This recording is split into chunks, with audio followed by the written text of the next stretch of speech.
Coucou tout le monde, je suis ravie de vous retrouver pour cette nouvelle vidéo qui va être la traditionnelle vidéo sur les sorties livresques du mois prochain. Et le mois prochain, on est en octobre. Alors, je vais vous présenter les quelques livres que j'ai repérés pour le mois d'octobre. Alors, il y a moins de sorties qu'au mois de septembre, bien sûr, puisque ce n'est plus la rentrée littéraire. Cependant, pour moi, il y en a plus qui m'intéressent. Donc, je n'ai même pas compté combien j'en ai, mais j'en ai un certain nombre. Je vais vous en présenter pas mal. Je vais donc pas trop traîner. Je vais les compter. Donc, il y a 24 grands formats et 8 formats poche, ainsi qu'un livre graphique. Je commence du coup tout de suite par les livres grand format. Il y a quelques sorties le 1er octobre. Je ne sais pas si vous avez vu passer cette saga. Elle a commencé le mois dernier, il me semble. Je l'ai repérée uniquement à partir du moment où le premier tome est sorti et que j'ai commencé à en entendre parler. C'est le cycle de la Tour de Garde. C'est édité par les éditions au Forge Vulcain, voilà. Je savais que ça commençait par feu, mais au Forge Vulcain. Et il y a en fait, c'est un cycle qui regroupe 2 trilogies, écrites par 2 auteurs différents, qui sont conjoints, je crois, dans la vie. On a Claire Duvivier et Guillaume Chamanadjan. En fait, chacun va écrire une trilogie qui va s'inscrire du coup dans ce cycle qui s'appelle La Tour de Garde. Et le premier tome de la trilogie de Guillaume Chamanadjan est déjà sorti, donc elle s'appelle, donc lui, sa saga, sa trilogie va s'appeler, ou s'appelle déjà, puisque le premier tome est sorti, Capitale du Sud, et le tome 1 s'appelait Le sang de la cité. Et donc ce mois-ci, le 1er octobre, sort le premier de la trilogie de Claire Duvivier, donc la trilogie s'appelle Capitale du Nord, et le tome 1 s'appelle Citadin de demain. Vous voyez un petit peu le truc. Alors, j'aime bien ce concept, c'est un peu original, avec ces 2 auteurs, ces 2 trilogies qui vont s'entrecroiser sur un cycle global. Je trouvais ça sympa. Du coup, comme j'ai commencé à en entendre parler sur le tome 1 qui a reçu de plutôt bons retours, je me suis noté la sortie de ce tome 2. Enfin, premier tome de la seconde trilogie. Enfin, vous voyez le truc. Donc là, on suit Amalia, qui est une aristocrate cultivée qui vit à Dehaven. Je ne sais pas si c'est un royaume ou en tout cas le pays est au bord de la guerre, notamment avec l'outre-mer.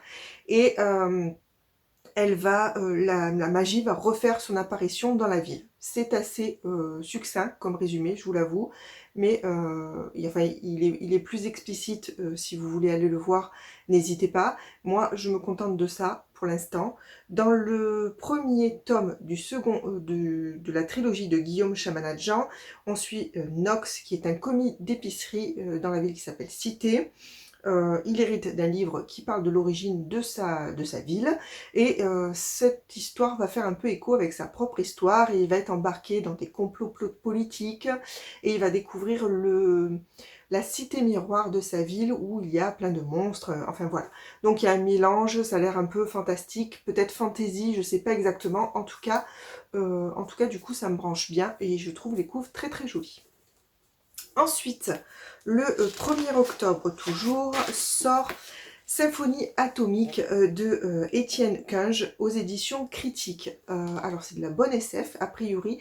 Les éditions Critiques ont fait quelques sorties depuis quelques temps qui me tentent pas mal. C'est le premier que je me note, mais je pense que j'essaierai de m'en procurer plusieurs. En tout cas, dans celui-ci, on suit Juan et Agathe qui se retrouvent avec le sort de l'humanité entre leurs mains, dans un monde au bord du chaos où règnent 4 modèles de puissance atomique, l'ultra-capitalisme américain, l'écologisme européen, le nationalisme russe et le totalitarisme social chinois. Voilà. Donc on est dans une science-fiction un petit peu anticipation, enfin voilà. Et ça me branche bien ces 4 puissances atomiques qui se confrontent, enfin voilà. Qu'est-ce qu'on peut faire avec tout ça? Ça m'intéresse de le découvrir. On enchaîne tout de suite avec les sorties du 6 octobre, avec Sans passer par la case départ de Camilla Lackberg aux éditions Actes Sud. Je ne vous cache pas que j'ai noté ce roman parce que le nom de cette autrice me parle. Il me semble que Séverine, il est bien ce livre, l'apprécie pas mal. Du coup, je me suis noté cette dernière sortie. Donc là, on est au réveillon de la Saint-Sylvestre et on va suivre 4 jeunes qui vont faire une action ou vérité qui va aller peut-être un petit peu trop loin. Voilà. J'en sais pas tellement plus. Ça a l'air d'être un thriller plutôt intéressant. Ensuite, toujours le 6 octobre, j'ai repéré Projet Dernière Chance d'Andy Weir aux éditions Brajlon. Alors Andy Weir, je ne sais pas si vous le remettez, c'est celui qui a écrit Seul sur Mars. Alors moi, j'ai pas lu son roman, mais j'ai vu le film que j'ai beaucoup aimé. Et là, a priori, on est un petit peu dans le même esprit. On suit Ryland, qui est le seul survivant d'une expédition spatiale qui était censée sauver l'humanité. Enfin, c'était la mission de la dernière chance, quelque chose comme ça. Et en fait, il se réveille, il est le seul survivant parmi tous ses compagnons de route. Et il est amnésique, donc il ne se rappelle pas ce qu'il doit faire. Voilà, donc c'est un petit peu embêtant. Ensuite, j'ai repéré Porcelam, le tome 1 de Célia Flo, qui s'intitule La voix de Kirin, pardon. Et c'est aux éditions Bayard Jeunesse. Je vous avoue que je me le suis noté avant d'avoir lu le résumé, puisque je suis une grande fan de l'autrice Célia Flo, j'adore son écriture. Du coup, je me l'étais noté même sans connaître l'histoire. Mais je vais quand même vous en parler un tout petit peu. Donc, on est dans un empire qui est dirigé par 5 clans, enfin qui est composé plutôt de 5 clans. Chaque clan est représenté par un animal, espèce d'animal totem. Le tigre, le dragon, le kirin, le phénix et la tortue. Je vous cache pas que je sais pas ce que c'est qu'un kirin, il faudra que j'aille regarder. Et dans cet empire, on va suivre 3 jeunes gens qui vont se retrouver au milieu d'affrontements entre les clans. J'en sais pas plus, le résumé était bien plus long, il y avait plein plus de détails, je me suis arrêtée là. Et en tout cas, ça me branche énormément. Ensuite, sortie du 7 octobre, c'est ce jour-là où il y a vraiment beaucoup de sorties. La première que j'ai repérée, c'est À peine les ombres de Barbara Abel aux éditions Plomb. Là, on suit, en fait, Fanny et Martin sont un couple vu de l'extérieur, comme on aimerait tous être, un couple qui s'entend à merveille, parfait, etc. Et puis un jour, on va les retrouver tous les deux ayant absorbé du poison. Un peu à la Roméo et Juliette, ils se seraient suicidés ensemble, sauf que on va réussir à sauver Fanny. Donc elle va survivre et voilà, on va commencer à se poser des questions. Est-ce que c'était vraiment un suicide? Pourquoi? Est-ce que c'était pas un meurtre déguisé ou quelque chose comme ça? Voilà. Et on va donc rentrer un petit peu dans ces questionnements et ça m'a l'air un petit peu original. Ensuite, j'ai repéré Dans la nuit blanche d'Olivier Adam, aux éditions R, enfin Robert Laffont dans leur collection R Jeunesse. Donc là, Antoine est dans le coma après un accident de voiture. Et en fait, si vous lisez le 4e de couverture, c'est un petit peu onirique. On a l'impression, le début du résumé, d'être dans la tête d'Antoine, qui est au-dessus de son corps ou quelque chose comme ça. Enfin voilà. Et ensuite, on est à la première personne, quelqu'un qui s'interroge sur le sort d'Antoine. Voilà, et dans le descriptif, on nous parle d'un roman choral avec un petit peu de thriller, un petit peu de faux semblants, de choses comme ça, donc des zones sombres. Je sais pas trop mais ce que ça vaut, hein, ce que ça veut dire, mais en tout cas, c'est intriguant. Ensuite, on est toujours sur le 7 octobre. J'ai repéré Nos âmes au diable de Jérôme Camus et de Nathalie Hugues aux éditions Fleuve Noir. Donc là, on est l'été sur la plage, sur l'île d'Oléron, et il y a Sixtine, une petite fille de 10 ans, qui disparaît. Les recherches vont conduire à un multi-récidiviste, sauf que on va pas retrouver le corps de la petite fille. Et pour sa mère, Jen, il reste des zones d'ombre, des questionnements, des doutes. Donc voilà, on va suivre cette maman dans cette tentative de faire le deuil d'une petite fille qu'on n'a pas retrouvée. Je ne sais pas trop, ça avait un côté thriller, mais peut-être pas, j'en sais pas trop. On verra, mais en tout cas, je me le suis noté. Ensuite, j'ai repéré Superstition d'Ellison Cooper aux éditions Le Cherche Midi. Alors en fait, ça, c'est un 3e roman de l'autrice qui met en scène un personnage récurrent qui s'appelle Sayer Alter. et qui enquête du coup sur des meurtres. Là, dans celui-ci, Superstition, elle va enquêter sur des meurtres dont les mises en scène font penser un petit peu à des cérémonies religieuses égyptiennes. Donc ça m'avait l'air un peu sympa. J'ai pas lu le résumé du tome 1 ni du tome 2, si du tome 1, mais je vous en parlerai tout à l'heure parce qu'il sort en poche le même jour. Et il s'appelle Rituel, le tome 1, le tome 2 s'appelle Sacrifice. J'aime beaucoup les couves un peu épurées de Cherche Midi. Je vous les mets toutes autour, hein, bien sûr. Et enfin, moi, j'aime bien. Je vais vous montrer celui du tome 1 qui sort en poche quand je vous présenterai les sorties poche. Vous verrez, c'est un petit peu moins sympa. Enfin, je trouve personnellement. Mais voilà, je verrai si peut-être j'attaque cette saga. Ensuite, on est toujours sur le 7 octobre, sort le tome 3 de la saga Sœurs de sang, les ailes ténébreuses de Nikipo Preto, pardon, aux éditions Lumen. Rappelez-vous, le tome 1 c'est L'envol du phénix et le tome 2 Feu sacré. On suit Véronica et Val qui veulent découvrir, enfin qui parcourent leur empire, enfin leur royaume plutôt je crois, pour découvrir des œufs de phénix, pour tenter de faire naître des phénix et les chevaucher comme leurs parents le faisaient avant de mourir. Bien sûr, cette activité est totalement interdite et condamnée de mort suite à une guerre qu'il y a eu dans le passé. Et donc du coup on va suivre ces deux jeunes femmes qui veulent à tout prix quand même trouver des phénix et les apprivoiser. Voilà, grosso modo, vraiment, j'ai lu le tome 1, que j'ai dans ma palle juste en haut, je ne sais plus, bref. J'ai lu le tome 1 que j'ai bien aimé. Je me suis pas encore procuré le tome 2, j'ai vu des retours un petit peu mitigés, on va dire. Donc j'attends peut-être d'avoir un petit peu des retours sur ce tome 3 pour savoir si je continue cette saga ou non. Ensuite, on est toujours sur le 7 octobre, sort La couleur du silence de Cassie Dandridge Selleck aux éditions Seuil. Donc là, on est en été 76 dans une ville du sud de la Floride où le racisme a encore la peau dure. Aura engage un vagabond afro-américain du nom de Monsieur Pécan. Et ensuite, on va faire un bond dans le temps, 25 ans plus tard. Aura va raconter en fait ce qui s'est passé pendant ce fameux été 1976 où le fils du shérif va être retrouvé poignardé et où Monsieur Pécan, donc l'homme qu'elle avait engagé à l'époque, afro-américain, avait été accusé sans même avoir d'enquête en fait. On continue pour les sorties du 7 octobre avec Le fracas et le silence de Cory Anderson. Alors là, j'ai pas très bien compris. A priori, deux éditeurs le sortent en même temps puisque je l'ai vu aux éditions PKJ et aux éditions Fleuve. Donc je vous mets les deux couves. Là, on suit Jack qui essaye de survivre depuis la mort de sa mère et surtout d'élever son petit frère Matty. Pas qu'il soit remis à une famille d'accueil. Et pour ça, il veut tenter de retrouver le butin de son père, butin pour lequel il est en prison. Sauf que le père de Ava, donc une autre jeune fille, cherche également ce butin. Et donc on va suivre Jack et Ava, et surtout Ava, est-ce qu'elle va trahir son père pour pouvoir aider les deux frères. Voilà, on est dans ce genre de roman-là, c'est plutôt jeunesse, a priori, ou en tout cas young adulte, mais ça me branchait pas trop mal. Et je pense que la couverture de Fleuve Édition me plaît plus. Ensuite, on est toujours sur les sorties du 7 octobre avec Des vies volées de Suzanne Allotte aux éditions Belfond Noir.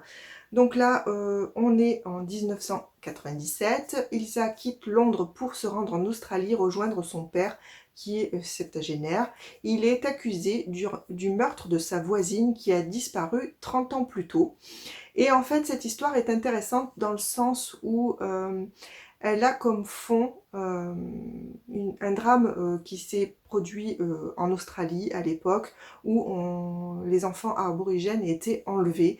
Donc voilà, une partie de l'histoire de l'Australie que je ne connais absolument pas. Et voilà, ce roman pourrait peut-être me permettre de découvrir des choses sur ce pays. On passe aux sorties du 13 octobre avec Les Loups de Prusse d'Éric Cazenave aux éditions Crin de Chimère. Je ne connais pas cette maison d'édition, j'ai vu qu'elle avait été créée que l'année dernière, donc elle est toute jeune.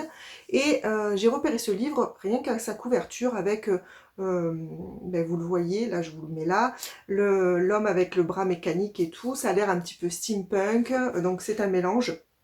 Il y a des vampires, on est à Paris en 1888 et on suit l'inspecteur Armand Chancelou qui enquête sur la mort d'un politicien véreux qui était un vampire. Cet inspecteur en est un également apparemment.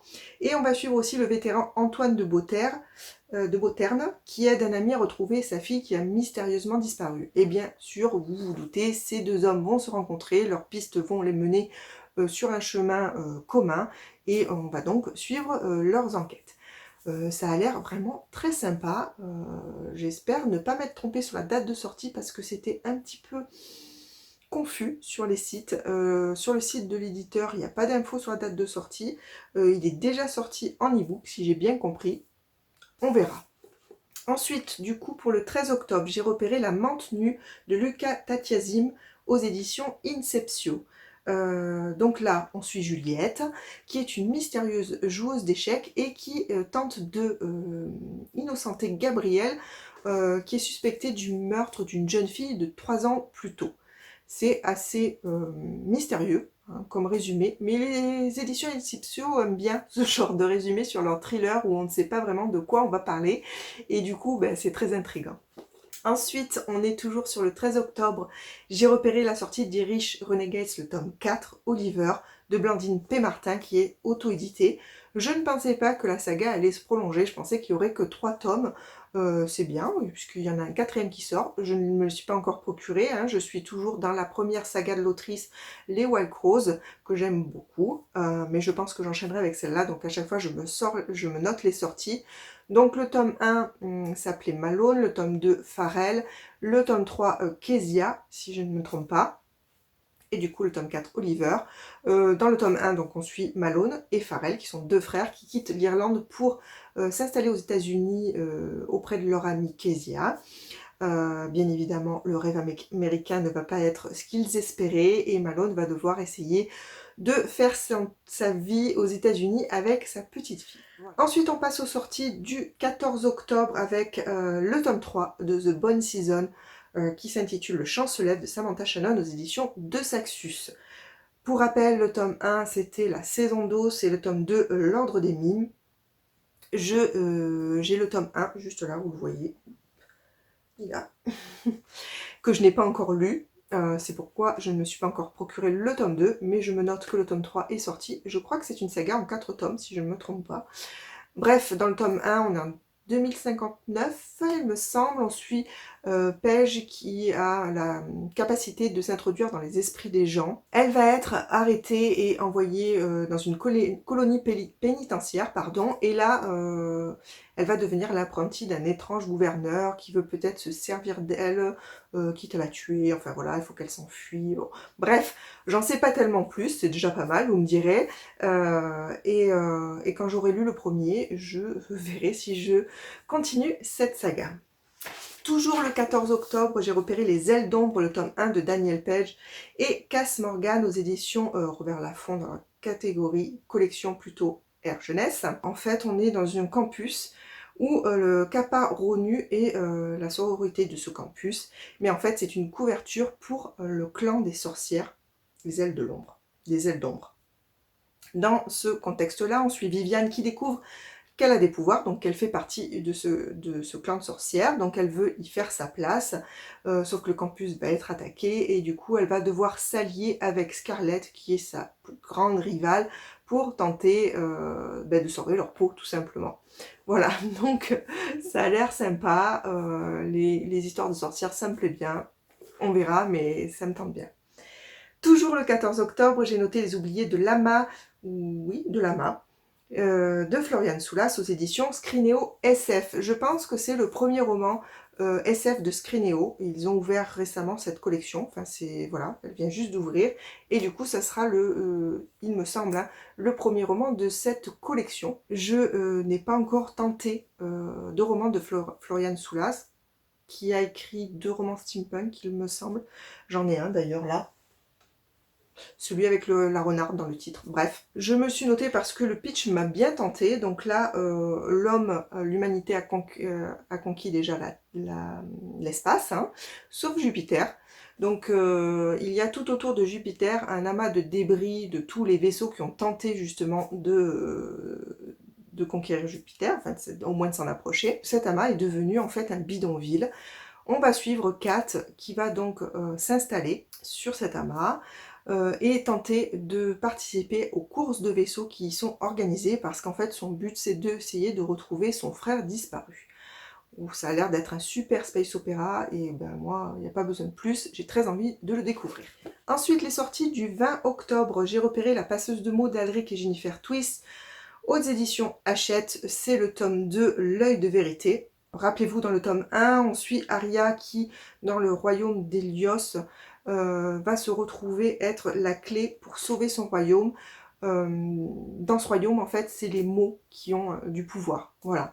Je me rappelle plus tellement. J'avais un petit moment que j'avais lu ce résumé. Je ne lis pas, bien sûr, le résumé du 2, donc voilà ce que je peux vous en dire. Le tome 1, il y avait eu des retours un petit peu mitigés. Donc je ne m'étais pas encore procuré, je sais que c'est une très grosse bricasse, du coup je vais attendre un petit peu, mais en tout cas voilà, je me suis noté la sortie du tome 2. Sortie du 26 octobre, Tout ce que le cœur n'oublie jamais de Kelly Rimmer aux éditions Charleston. Donc là c'est double temporalité, on va être de nos jours où on va suivre, comment s'appelle-t-elle, Alice, qui ne vit que pour son jeune fils autiste, Eddie. Mais elle ne va pas pouvoir refuser les dernières volontés à sa grand-mère qui lui demande de se rendre en Pologne pour lui retrouver des êtres chers. Donc là, on est de nos jours, comme je vous disais. Ensuite, on va basculer en 1940, toujours en Pologne. Et on va suivre Anna, je crois. Alina, pardon. Qui en fait n'a que faire de la guerre. Hein. On est en 1940, mais elle fait comme si ça n'existait pas, sauf que bien sûr, au bout d'un moment, elle va être touchée, notamment par la disparition de Thomas, qui était son fiancé. Voilà, c'est tout ce qu'on sait, et moi ça me suffit pour me donner envie. Je reste sur le 26 octobre avec la sortie du tome 3 de Outsphère Religion de Guy Roger Duvert aux éditions Inceptio. Rappelez-vous, le tome 1 c'était Outsphère, le tome 2 Le Réveil. Une bonne trilogie de science-fiction qui me branche depuis qu'elle est sortie, mais je n'ai toujours pas sauté le pas. Donc là, on est 80 ans après leur départ, on suit, enfin dans le tome 1 en tout cas, on suit les habitants de l'Arche, qui est le premier vaisseau envoyé pour coloniser une exoplanète, sauf que quand ils vont arriver à la destination, en fait, il va déjà y avoir des habitants sur cette planète qui seraient arrivés avant eux. Voilà, ça me fait un petit peu penser à un livre que j'ai lu il n'y a pas si longtemps de Dominique Lémury qui s'appelle... J'ai un trou sous la lumière d'Hélios, il me semble. Bref, c'est un petit peu dans le même esprit et ça me branche beaucoup. Le 27 octobre sort le Twist and Tell de Réponse, où est la vraie vie de Lise Braswell, pardon, aux éditions Hachette. Je vous mets la couverture originale en VO, puisque pour l'instant n'a pas été dévoilée la couverture française. En général, elles se ressemblent beaucoup, ou elles sont même les mêmes.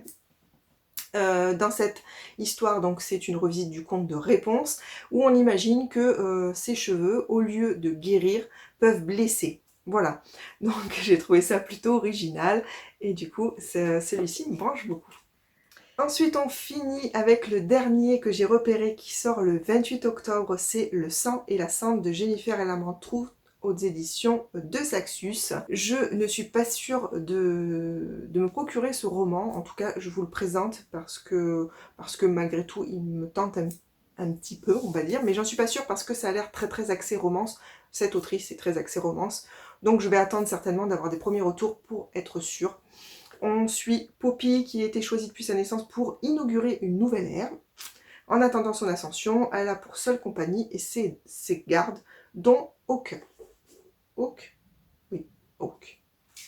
Voilà, donc on imagine bien sûr l'histoire d'amour entre Poppy, le garde, enfin voilà. C'est pour ça que si c'est vraiment trop romance, je pense que je ne craquerai pas pour ce roman. Voilà pour les sorties grand format. J'ai parlé un petit peu vite, j'espère que je ne suis pas allée trop vite. On va passer aux sorties poche. Donc je vous en parlais tout à l'heure, le 7 octobre sort Sacrifice d'Ellison Cooper aux éditions Pocket. Donc je vous annonçais la sortie du tome 3 en grand format qui s'appelle, j'ai déjà un trou, je ne me rappelle déjà plus, superstition. Et donc le tome 1, Sacrifice, sort chez Pocket. Je n'ai pas lu le résumé, donc je ne peux pas vous le donner. Toujours le 7 octobre sort Depuis de François Baranger aux éditions Pocket, toujours. Donc là, c'est annoncé comme un thriller SF, mais le résumé ne parle pas tellement du côté SF, en tout cas. Je ne l'ai pas vu moi personnellement. On est au cœur de la jungle vénézuélienne et on suit Ruse qui se réveille pendue à son parachute sans plus de mémoire. Elle va devoir faire confiance à Chris, qui est une voix qu'elle entend sur son talkie-walkie, pour savoir quelle était sa mission et pour essayer de l'accomplir, tout simplement. Toujours le 7 octobre sort Alabama 1963 de Ludovic Manchette et Christian Niemiec aux éditions Pocket. J'ai déjà lu ce roman, je l'ai tout simplement adoré, c'est pour ça que je le note pour vous, surtout, parce que je vous le conseille à 1000%. Donc là, on suit Bud, qui est un détective privé alcoolique et raciste. On est en Alabama 1963, hein, donc autant vous dire qu'à l'époque, les Noirs étaient très très mal considérés. Et Adela, du coup, femme de ménage noire, et tous les deux vont faire équipe pour tenter d'élucider l'enquête, enfin le meurtre de petites filles noires. C'était un roman exceptionnel, je l'ai adoré, je vous le conseille. On est toujours sur le 7 octobre, sort Femme à la fenêtre de Joyce Carol Oates aux éditions Point. C'est un recueil de nouvelles, je vous cache pas que je me le suis noté exclusivement pour l'autrice. Je n'ai lu qu'un seul roman de cette autrice, mais je l'ai adoré. Du coup, si j'ai envie de découvrir d'autres choses d'elle, je me suis noté celui-ci à tout hasard. Ça parle d'abus physiques, psychologiques et émotionnels. Voilà. Je ne sais pas si je franchirai le pas. En tout cas, je sais qu'il sort. Ensuite, les sorties du 14 octobre. J'ai repéré Impact d'Olivier Norek aux éditions Pocket. Il a fait grand bruit quand il est sorti en grand format. Du coup, je me suis dit que peut-être je franchirai le pas maintenant qu'il sort en poche. Donc à la mort de sa fille, à la naissance à cause de la pollution, Virgile devient un écoterroriste et il enlève des patrons de grandes multinationales pour les forcer à s'engager dans la cause écologique. Ensuite, j'ai repéré, sortie du 21 octobre, Le 5e cœur de Dan Simmons aux éditions Pocket. De cet auteur, j'ai lu le premier cycle d'Hyperion, je ne me rappelle plus le titre exact, mais c'est quelque chose comme ça, que j'avais plutôt pas mal aimé. Enfin, en tout cas, j'avais bien aimé l'écriture, même si l'histoire ne m'avait pas convaincue à 1000%, mais en tout cas, j'avais bien aimé. Et du coup, je me dis que peut-être celui-là a l'air sympa. On est à Paris en 1893. Henry James veut se suicider, mais il est retenu à la dernière minute par Sherlock Holmes, qui lui demande de l'aider sur une enquête. Enquête sur la mort de Clove Adams, qui est la riche fondatrice du club des 5 de cœur. Voilà, j'en sais pas tellement plus, mais j'ai trouvé l'idée sympa, d'autant plus qu'il y a Sherlock Holmes. Toujours le 21 octobre sort Tout ira bien de Damien Barre aux éditions 10-18. J'avais dû vous présenter ce roman à sa sortie grand format parce que je l'avais repéré, j'avais pas franchi le pas. Du coup là il sort en poche, peut-être que je finirai par craquer. On est sur une double temporalité, 1901 en Afrique du Sud, la guerre oppose l'armée britannique et les premiers colons. Et Sarah et son fils sont conduits dans un camp de détention. En 2010, Willem, 16 ans, est envoyé par ses parents, enfin par sa mère et son beau-père, dans un camp qui est censé faire de lui un homme.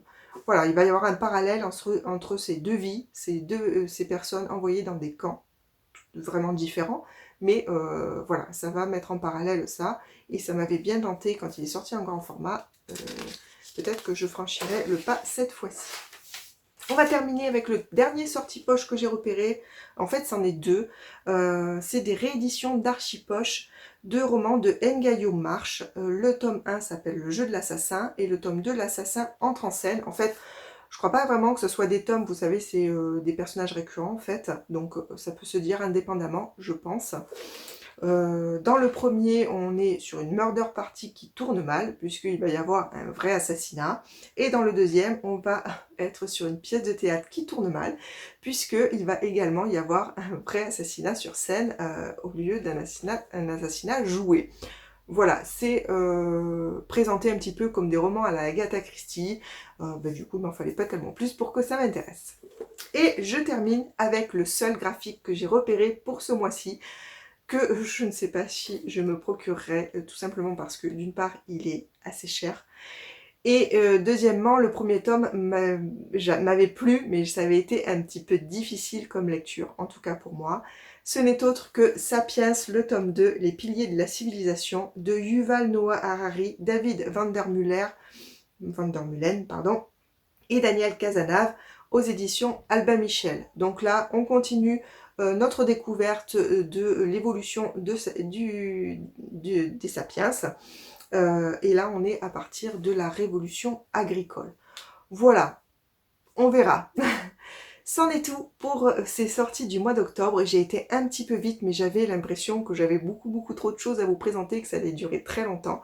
J'espère que j'aurai pas été trop vite pour vous. En tout cas, je vous remercie d'être arrivé jusqu'au bout. N'hésitez pas à me dire ce que vous avez repéré pour ce mois d'octobre, si certains de ces romans vous tentent. Et sur ce, écoutez, je vous laisse. Je vous souhaite de passer une excellente journée et je vous dis à très bientôt pour une prochaine vidéo. A plus!